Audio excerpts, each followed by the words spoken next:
The secret to 1% wealth is not in what you buy, but in how you balance the four pillars of modern real estate. अक्सर दुनिया में लोगों को लगता है कि रियल एस्टेट का मतलब सिर्फ एक फ्लैट खरीदना और प्राइस बढ़ने का वेट करना है. But let's be real, that's not an investment. Most people are playing a one-dimensional game in a four-dimensional world. Real estate actually में एक four-dimensional game है. जय Hind, I am Dhruv Yadav, your seasoned ally. So if you want to create wealth like top 1% of this country, so you have to stop thinking about the property and start thinking about asset and property as different classes and categories. आपको residential, commercial, institutional और industrial के बीच का फर्क समझना होगा. हर pillar का एक अलग रिस्क प्रोफाइल और एक अलग एंट्री स्ट्रेटजी है. And today I am breaking down the anatomy of the Indian market. सबसे पहले बात करते हैं हम उन दो पिलर्स की जो सबको लगता है कि वो समझते तो हैं, पर reality is quite different. Pillar number 1 is residential. हमारी ऑर्गेनाइजेशन में हम रेजिडेंशियल को डिफाइन करते हैं as velocity for builder. So this is the ultimate cash flow engine for any builder. Apartment इसलिए बिकते हैं क्योंकि सबको पता है रोटी, कपड़ा और मकान एक emotional asset and necessity asset है. 2026 में स्पेशली नोएडा एनसीआर लिंक में residential inventory is moving fast because people are hedging their investment against the inflation. लोग अक्सर कहते हैं रेंटल यील्ड सिर्फ 2 से 3% ही आता है,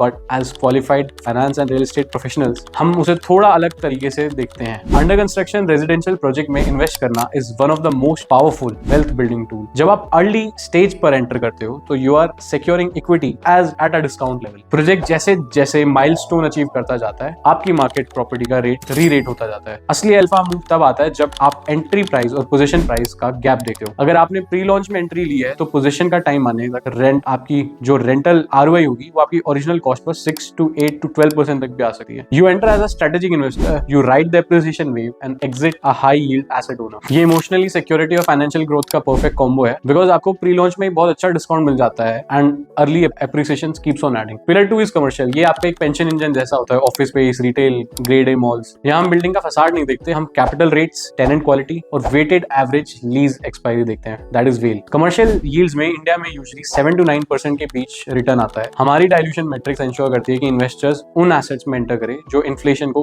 कंसिस्टेंटली बीट करते हैं. सिंपल भाषा में अगर हम वेल की बात करें तो प्रैक्टिकली समझ लेते हैं ये एक बिल्डिंग की स्टेबिलिटी को नापने का उसका डीएनए है. मान लीजिए आपका नोएडा या गुड़गांव में एक फ्लोर है, ऑफिस फ्लोर, जिसमें आपका टेनेंट ए जो है वो गूगल है, 8,000 स्क्वायर फीट लेके बैठा है उस 10,000 स्क्वायर फीट में से 10 साल के लिए. And tenant B is a local startup, 2,000 square feet area ही has for 2 yearly. So the math is simple. For the 80% the area that 80% area that is for 10 years and 20% area that is for 2 years. So 80 comes out to be 8 years and 2 का 0.4. So your whale is 8.4 years. So generally builders attract करते हैं big brands को लाके for 2 to 3 years of lock-in period. But whale should always matter for commercial investment कि बड़ी brands का weighted average lease expiry क्या है. Now moving on to the third most important pillar, that is institutional. Most people ignore the third pillar. So this is where my background in policy and governance become your biggest advantage. We are talking about schools, universities, hospitals and community centers. Builder के पास अक्सर land parcel reserved होते हैं.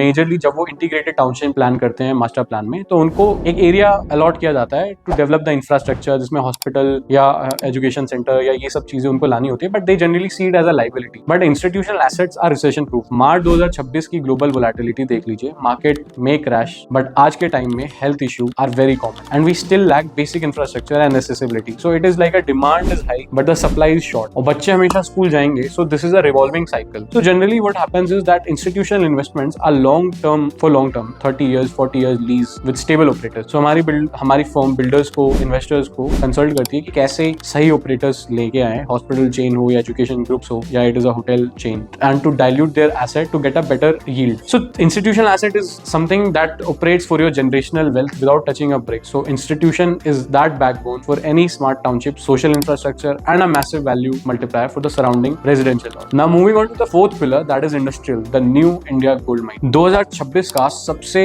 underrated और high alpha pillar क्या है? Industrial. Thanks to Make in India and the operational Jewar Airport, especially for Noida, Greater Noida and NCR people, the corridors of Noida have transformed drastically. पर ये सिर्फ नोएडा की story नहीं है, ये पैन इंडिया का एक रेवोल्यूशन है. मुंबई, पुणे, DMIC और JNPT पोर्ट एक्सपेंशन की वजह से पुणे की चक्कन टेलगांव बेल्ट अब एक EV और ऑटोमोटिव पावर हाउस बन चुकी है। अगर हम बात करते हैं गुड़गांव की एंड द्वारका की, तो द्वारका एक्सप्रेसवे ने IJ एयरपोर्ट तक एक मैसिव लॉजिस्टिक लिंक अनब्लॉक कर दिया है। फारूक नगर जैसे एरियाज में तो बिग बॉक्स वेयर हाउसिंग के लिए इंस्टीट्यूशनल कैपिटल मूव हो रहा है। बैंगलोर होसकोटे नारासुपारा बेल्ट जो है अब साउथ इंडिया का एरोस्पेस और ई-कॉमर्स हब बन चुका है। सो इंडस्ट्रियल लैंड के लिए हाई ग्रेड ड्यू डिलिजेंस तो is very important and that too with precision. And उसके अलावा 3 और चीज इंपॉर्टेंट होती है इंडस्ट्रियल इन्वेस्टमेंट के लिए। One is logistic access, power grid stability and workforce connectivity. अगर ये तीनों मैच करते हैं तो वो लैंड इंपॉर्टेंट है, otherwise that land is only like a soil that we say मिट्टी, वो किसी काम की नहीं। अगर ये 3 चीज वहां पर नहीं है। एंट्री प्राइस कमर्शियल से जनरली कम रहता है इंडस्ट्रियल का, पर ग्रोथ पोटेंशियल मैसिव है क्योंकि प्राइवेट इक्विटी यहाँ मूव हो रही है। पहले लोगों का यहाँ ध्यान नहीं था इंडस्ट्रियल इन्वेस्टमेंट्स पे, बट इन 2026 पीपल से the person who owns the storage and link owns the market. अब बात कर लीजिए गूगल,